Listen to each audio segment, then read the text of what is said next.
राधे राधे। जय श्री कृष्णा।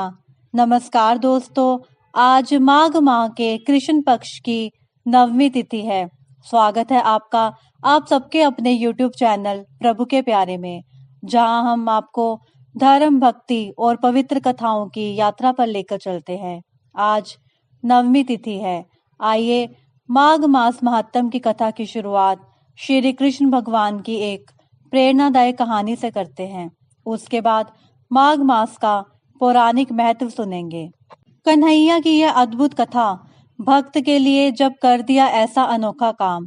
सब प्रेम से बोलो जय श्री राधे, जय श्री कृष्णा। अगर भक्त का प्रेम सच्चा हो तो भगवान उसके लिए नंगे पांव दौड़े आते हैं।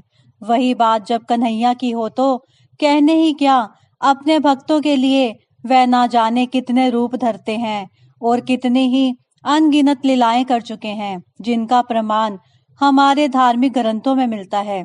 ऐसी ही एक रोचक कथा है जब कन्हैया ने अपने भक्त के लिए एक अनोखा काम किया। तो आइए जानते हैं विस्तार से। पौराणिक कथा के अनुसार एक बार की बात है, किसी नगर में एक राजा ने एक मंदिर बनवाया जिसमें श्री कृष्ण जी की एक मूर्ति भी रखवाई, लेकिन उसकी कभी पूजा नहीं की।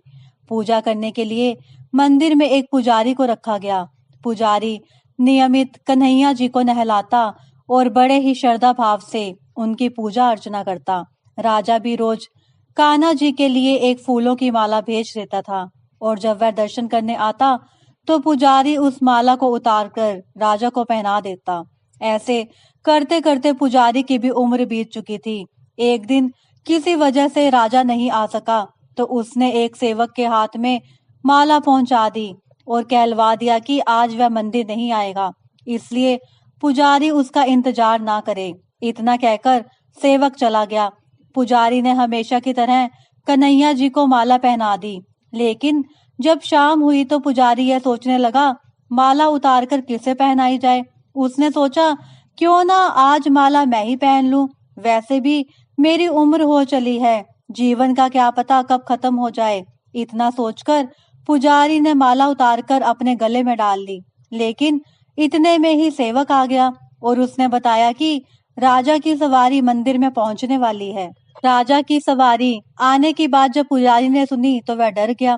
उसने सोचा, अगर राजा ने उसे देख लिया तो वह तो उसे मरवा ही डालेंगे। आनन फानन में पुजारी ने माला उतारकर वापस कन्हैया जी को पहना दी। जैसे ही राजा अंदर आया तो हमेशा की तरह ही पुजारी ने माला कान्हा जी के गले से उतारकर राजा को पहना दी, लेकिन माला पर सफेद बाल देखकर राजा समझ गए कि पुजारी ने यह माला स्वयं ही पहनी है। बस फिर क्या था, राजा क्रोधित हो उठे और उन्होंने गुस्से में पुजारी जी से पूछा कि माला पर सफेद बाल कहाँ से आया है।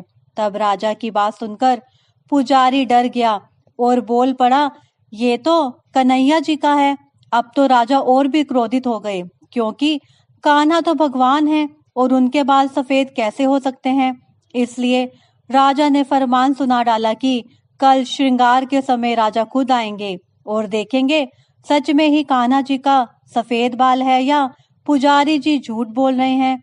उन्होंने कहा कि अगर पुजारी जी ने झूठ बोला होगा तो उसे फांसी दे दी जाएगी। राजा का फरमान सुनकर पुजारी का बुरा हाल हो गया। उसने सोचा, अब क्या करे, कहाँ जाए, अब तो उसका मरना तय है।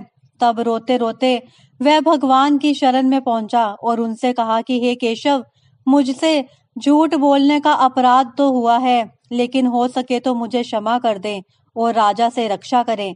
पुजारी ने कहा कि हे माधव, आपकी सेवा करते करते मैं वृद्ध हो चुका हूँ, अब आप मुझे माफ कर दीजिए, ऐसी गलती दोबारा नहीं होगी। यही कहते कहते पुजारी जी की ना जाने कब आंख लग गई और उसकी आंख तब खुली जब सुबह हो चुकी थी।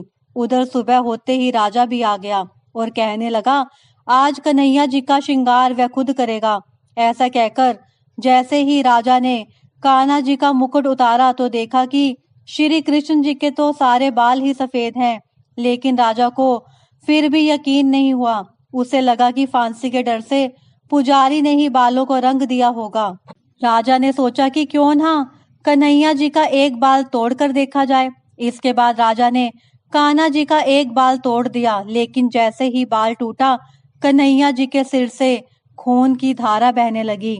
यह देखकर राजा भगवान के चरणों में गिरकर माफी मांगने लगा। तभी श्री कृष्ण जी की मूर्ति से आवाज आई, हे राजन, तुमने मुझे केवल मूर्ति मात्र ही समझा, इसलिए आज से मैं तुम्हारे लिए केवल मूर्ति मात्र ही रहूंगा। लेकिन पुजारी ने सच्चे मन और पूरी श्रद्धा से मेरी भक्ति की है, इसलिए उनकी अनन्य भक्ति को देखकर मुझे अपने बाल सफेद करने पड़े। कन्हैया जी ने कहा कि भक्ति में कभी भी संशय नहीं होना चाहिए और सच्चे भक्त की लाज तो मैं कभी जाने ही नहीं देता। सब बोलो वृंदावन बिहारी लाल की जय। जय हो श्री कृष्णा, जय श्री राधे। आइए अब शुरू करते हैं माघ मास महत्तम 9वां अध्याय। यमदूत कहने लगे, मध्याह्न के समय आया अतिथि, मूर्ख पंडित, वेदपादी या पापी कोई भी हो, ब्रह्म के समान है, जो रात्रि के थके हुए भूखे ब्राह्मण को अन्न जल देता है। मध्याह्न के समय जिसके घर आता हुआ अतिथि निराश नहीं जाता, वह स्वर्ग का वासी होता है।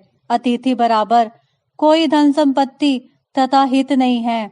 बहुत से राजा और मुनि अतिथि सत्कार से ब्रह्मलोक को प्राप्त हुए हैं। जो एक समय आलस्य से भी अतिथि को भोजन करा दे, वह यम द्वार नहीं देखता। केशरी ध्वज से वैवस्वत देव ने कहा था कि जो कोई इस कर्म भूमि मृत्युलोक से स्वर्गलोक जाने की इच्छा रखता हो, वह अन्न का दान करे। दूत कहता है कि यमराज कहते हैं, अन्न के बराबर दूसरा और कोई दान नहीं है। जो गर्मियों में जल, सर्दियों में ईंधन और सदैव अन्न का दान करते हैं, वह कभी यम के दुख नहीं उठाते। जो अपने किए हुए पापों का प्रायश्चित करता है, वह नरक को नहीं देखता, और प्रायश्चित न करने वाला मनुष्य नरक में जाता है। जो काया, वाचा और मन से किए हुए पापों का प्रायश्चित करता है, वह वेद और गंधर्वों से शोभित स्वर्ग लोक को प्राप्त होता है। जो नित्य ही व्रत तप तीर्थ करते हैं और जितेंद्रिय हैं, वह भयंकर यम को नहीं देखते हैं। नित्य धर्म करने वाला दूसरे का अन्न, भोजन और दान त्याग दे। नित्य स्नान करने से बड़े बड़े पाप नष्ट हो जाते हैं। वो यम को नहीं देखता।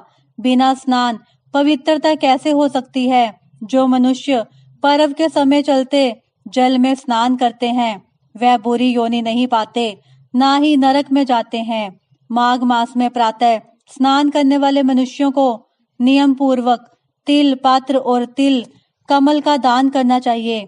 यमदूत कहते हैं कि हे विकुंडल, पृथ्वी, सोना, गो आदि परम दान करने वाला स्वर्ग से नहीं लौटता।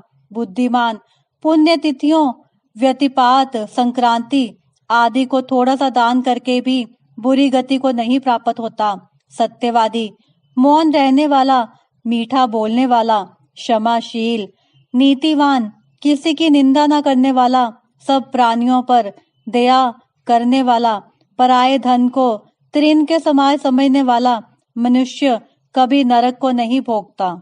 श्रोतागण, यह था 9वें अध्याय का महत्व। सब बोलो विष्णु भगवान की जय, सब बोलो श्री कृष्णा की जय। कल की आने वाली वीडियो में हम सुनेंगे 10वें अध्याय का महत्व। हरे कृष्णा दोस्तों, यह था 9वें अध्याय का महत्व। यदि आपको यह वीडियो अच्छी लगी हो तो हमारे चैनल को सब्सक्राइब करें और इस वीडियो को अधिक से अधिक शेयर करें। कमेंट बॉक्स में हरे कृष्णा लिखकर अपनी हाजिरी जरूर लगवाएं। जय श्री कृष्णा, जय श्री राधे, राधे राधे, जय श्री कृष्णा।